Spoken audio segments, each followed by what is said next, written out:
mis en place avec ici des catégories. Donc on va voir pour rajouter des pages, qu'est-ce qu'on va faire? On va rajouter deux pages. Une première page qui je suis, par exemple pour présenter le photographe ou l'entreprise ou autre, hein. Bon, ça reste à peu près sur le même style.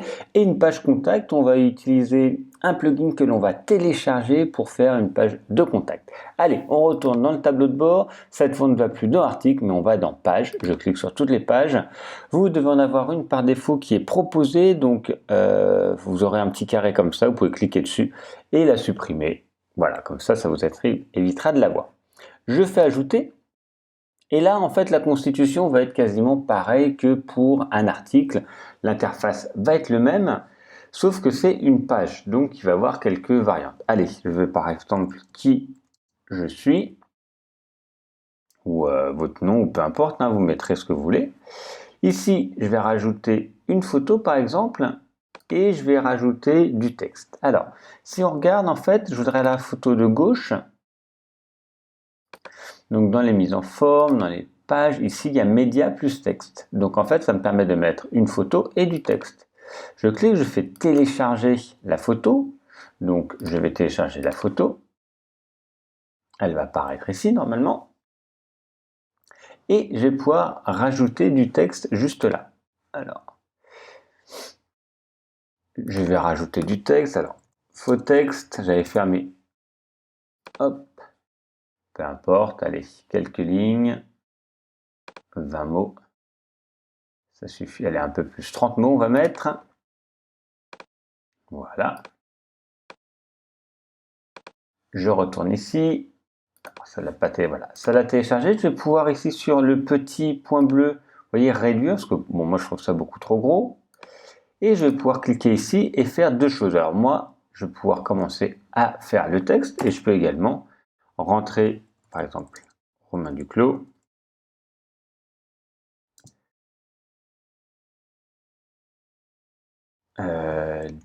Designer graphique. Hop, peu importe. Tac. Si, vous voyez, j'appuie sur Entrée, j'appuie juste sur Entrée, ça fait un saut assez important. Ok, si on regarde, ça fait un saut très important. Et en fait, si je veux juste sauter une ligne comme on a l'habitude, il faut appuyer sur Shift et Entrée. Et là, j'arrive ici, voyez. Là, je vais pouvoir changer les caractéristiques. Je pourrais mettre en bold, je pourrais changer d'autres caractéristiques qui sont propres à la typo que vous connaissez classique. Ici, vous pouvez changer juste là.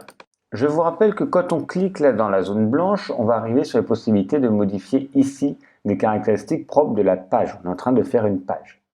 En attente de relecture, on peut mettre une image en avant. Moi, j'ai pas envie de le faire. On peut mettre un extrait. On peut autoriser les commentaires. Et au niveau du bloc, là, il n'y a pas de bloc parce que c'est ça qui est un bloc. Okay, on pourra régler la couleur d'arrière-plan du bloc. Vous voyez, si on veut mettre en avant quelque chose en particulier et couleur personnalisée, on pourra aller chercher directement une couleur propre. Voilà, ça peut être intéressant parfois. Et en avancée, ici, ce sont les classes CSS. Ok, donc, ici, j'ai bien mon titre, j'ai mon contenu, donc je l'ai fait de cette composition. On aurait pu également créer deux sections. J'ai additionné, hop, je vais y arriver, s'il apparaît, voilà, ici. Donc moi, j'ai utilisé dans la mise en page média et texte, mais on aurait pu rajouter également des colonnes. Faire deux colonnes, une colonne de gauche où on insère une image, la colonne de droite où on insère du texte. Donc, là, si je fais prévisualiser, on va voir ce que ça donne. Ah, alors je ne l'ai pas enregistré, donc c'est mieux de le faire. Voilà, hop, voir la page. Qui suis-je? Et donc on a bien cette page qui est là. Donc on a le titre, on a ma photo et on a le texte. On aurait pu rajouter une image ici en plus grand si on veut, tout simplement. Là, par exemple, si on veut ajouter au début, je clique ici et je vais pouvoir rajouter par la suite, juste là, plus, je rajoute une image, je fais bibliothèque de médias, je vais regarder ce que j'ai, comme ça vous allez voir où ça arrive, hein, c'est surtout ça. Par exemple, je vais prendre celle-ci, je ne sais pas si j'en ai une autre, je vais prendre celle-ci. Donc elle n'est pas forcément bien dimensionnée, mais vous allez voir. Et donc ça me permet comme ça de la placer également. Mettre à jour, ici, Voilà, qui suis-je? J'ai une photo en plus grand et j'ai ça.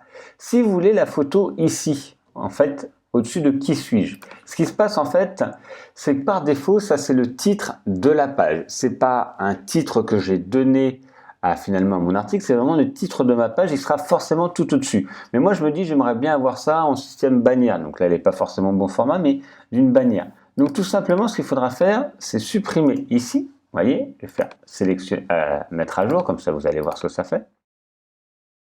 Là, le titre, il va disparaître, ok? Donc on peut considérer que ça c'est une grande bannière. Et je voudrais marquer qui suis-je ici. En fait, ce qu'il faudra faire, c'est créer un nouveau bloc. Et cette fois, au lieu de le mettre en paragraphe, on va le mettre en titre. Et je mets qui suis-je. Je peux paramétrer ici les options de ce que je suis en train de travailler. Donc je vais le mettre en H1. En fait, les titres, c'est par des H. 1, 2, 3, c'est des balises en fait web qui permettent d'agrandir ou réduire. Je peux même le mettre au centre si je veux et je fais mettre à jour. Si ici j'actualise, je vois, et je trouve ça presque mieux, une photo, qui suis-je, et voilà après le contenu. Donc voilà pour le faire, juste sachez que la partie qui est là va être rigide, enfin rigide dans la disposition, va forcément être au-dessus de tout. Donc voilà pour faire la page de présentation, une page autre, hein. Moi je mets qui suis-je, mais ça pourrait être une page pour présenter la société, une page en particulier sur un détail qui est propre à vous, hein. Donc là on fait un portfolio, donc ça pourrait être votre parcours ou autre, voilà. Mettre à jour, donc essayez de la faire de votre côté et on va passer à la suite.